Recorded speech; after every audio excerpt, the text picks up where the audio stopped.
Изменения, произошедшие в Таджикистане за годы независимости, привели к новому социальному явлению – массовой трудовой миграции, заметную часть в которой составляют женщины. Досмотрите это видео до конца, и вы узнаете, к чему привели эти изменения. Подписывайтесь на наше обновление, чтобы быть в курсе о всех новинках на нашем канале. Доля женщин в общей массе трудовых мигрантов, выезжающих из Таджикистана в Россию, в 2016 году составила 17% из общего числа, тогда как кыргызских женщин-мигрантов в России намного больше – 39%. Со времен восстановления народного хозяйства после Великой Отечественной войны советские женщины составляли существенную часть так называемых лимитчиков, выезжавших на стройки в Москву, и добровольцев на всесоюзных ударных комсомольских стройках. Были среди них девушки-таджички, однако говорить о массовой смене ими места жительства и работы не приходилось. Уезжавших далеко от родины были единицы. По издавна сложившимся канонам поведения, главной ролью большинства женщин-таджичек в советский период было ведение домашнего хозяйства и воспитание детей.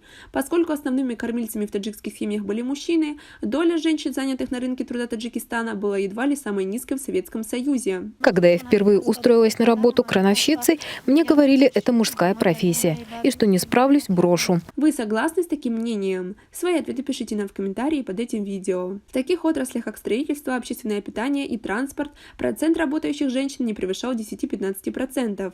Несколько выше были показатели в сельском хозяйстве. В нем трудилась 1/3 всех занятых в науке, культуре и искусстве, до 40%. И лишь в сфере образования и здравоохранения доля женщин была преобладающей. Причины роста миграционных настроений и женской трудовой миграции в Таджикистане мало чем отличаются от причин трудовой миграции женщин других постсоветских стран и исследованы достаточно полно. В числе основных факторов, побуждающих женщин искать работу за пределами своей страны, на первое место эксперты ставят бедность.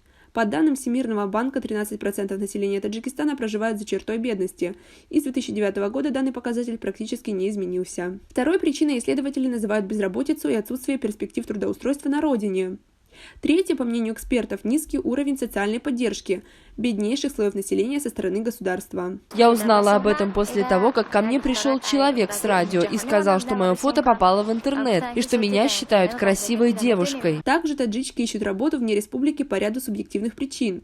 По многочисленным телеканалам, развитого в Таджикистане, даже в отдельных кишлаках, спутникового телевидения, люди видят высокий уровень жизни практически всех стран мира и, сравнивая с ним свою жизнь и свой быт, начинают думать о перемене мест, где можно жить по-европейски.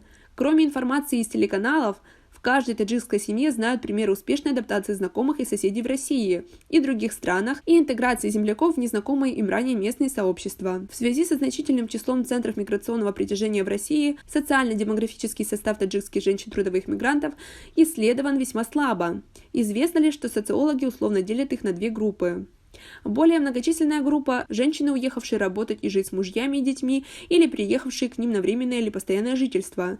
Менее многочисленная, но быстро растущая группа – молодые незамужние женщины с преимущественно невысоким уровнем образования, самостоятельно выехавшие на заработки и нашедшие низкоквалифицированную работу, временами тяжелую, не пользующуюся популярностью у россиян. Тем не менее, попадающие иногда в прессу истории женщин-мигрантов, занятых адским трудом, являются скорее вымыслом, чем фактом. Как первая, так и вторая группа женщин-мигрантов занята в России преимущественно женским трудом в сфере торговли, общественного питания. Часть работает у физических лиц – поварами, нянями, сиделками, домработницами. Часть из них находит работу на предприятиях легкой промышленности, в сельском хозяйстве и даже в строительстве. Но, конечно, попадаются ужасные случаи бедных таджичек, которые были подвергнуты гнусному поведению, но хочется верить, что таких историй будет все меньше. На этом у нас все. Оцените наше видео подпиской и лайком.